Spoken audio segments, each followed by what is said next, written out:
блядь, и обстреливали нахуй, и бомбили, блядь. Сын, я миллион раз проклял себя, что я тебе контракт этот сосватал, блядь. Хочу домой, нахуй. Есть погибшая, да? Да хуя. Да, блядь, бывает такое, что и сами себя хуярим. Чего? Сами себя? Долбоёб, потому что ебаные. Как хоть вы вообще там находитесь-то, Андрюш? В казарме натовской.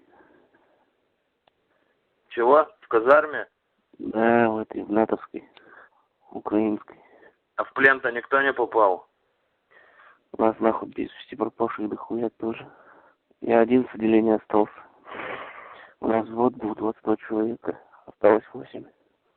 Нас с самого начала наебали, блядь, по крупному пару раз. Я, блядь, столько нахуй крови, блядь, раненых, блядь, мертвых нахуй не видел никогда.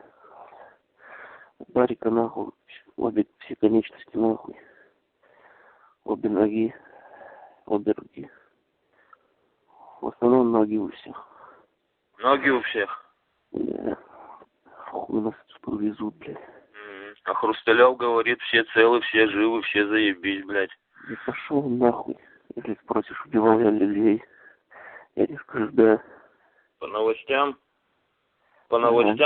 500 погибших всего и 1500 раненых. Такая пиздец ебаная. На самом деле все так хуёво. С каждым днем все хуже и хуже, блядь.